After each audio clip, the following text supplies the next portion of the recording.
क्या आपने कभी सोचा है, अगर आपका अपना ही देश आपसे कहे कि थोड़ा और इंतजार करो, आजादी बाद में देंगे, आप मानेंगे या गुस्सा आएगा?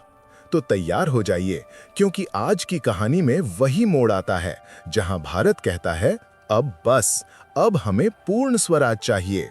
दोस्तों, स्वागत है स्टार ब्राइट स्टडी में।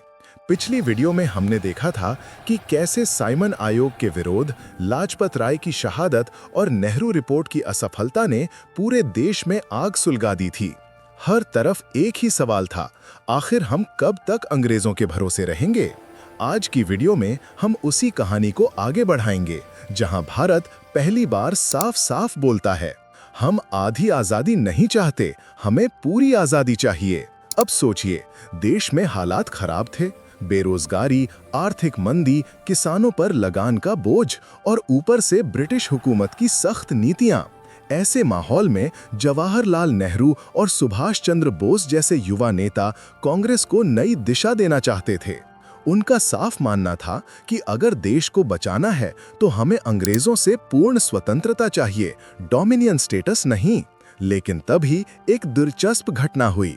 31 अक्टूबर 1929 को वाइसरॉय इरविन ने एक घोषणा की, भारत को डोमिनियन स्टेटस दिया जा सकता है, लेकिन कब, ये बाद में बताएंगे। अब जरा आप ही बताइए, अगर आपको कहा जाए कि तोहफा दूंगा, लेकिन कब दूंगा ये मत पूछना, तो आप क्या सोचेंगे?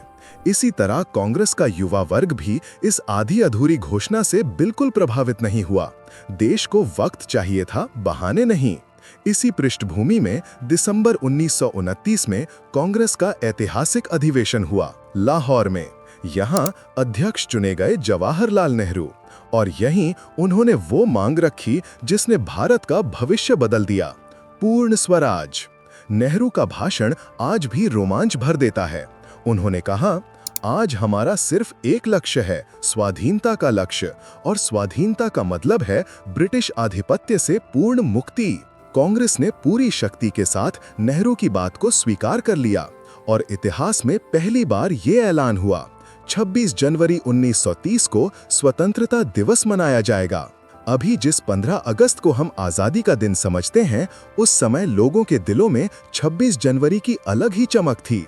यही वो दिन था जब भारत ने दुनिया को बताया, हम अंग्रेजों से अब किसी तरह की अधूरी आजादी नहीं लेंगे।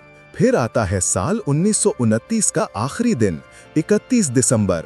रावी नदी के तट पर आधी रात को नेहरू ने तिरंगा फहराया और स्वतंत्रता का प्रस्ताव पढ़ते हुए कहा, ब्रिटिश सत्ता के सामने अब और झुकना मनुष्य और ईश्वर दोनों के विरुद्ध अपराध है। जरा सोचिए, उस रात ठंडी हवा चल रही होगी, अंधेरा होगा और बीच में तिरंगा सबसे ऊंचा लहरा रहा होगा। क्या वो पल सिर्फ एक घोषणा था? नहीं, वो भारत की धड़कन था। अब बात करते हैं 26 जनवरी 1930 के दिन की।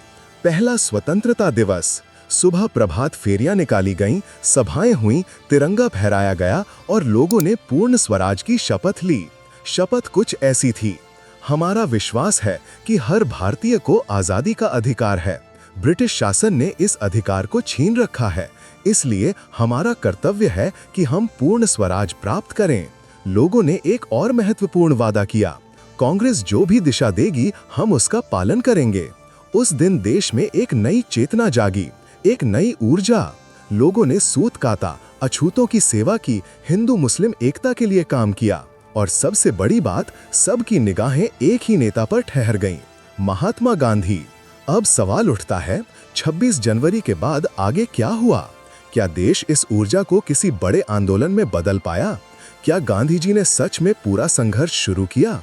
इन सभी सवालों के जवाब लेकर हम पहुंचेंगे अगली वीडियो में, जहां आप जानेंगे कि स्वतंत्रता दिवस मनाने के बाद गांधी जी ने कैसे शुरुआत की, सविनय अवज्ञा आंदोलन की, और क्यों उन्होंने एक छोटे से नमक के दाने को ब्रिटिश शासन के खिलाफ सबसे बड़ी चोट में बदल दिया। तो मिलते हैं अगली वीडियो में।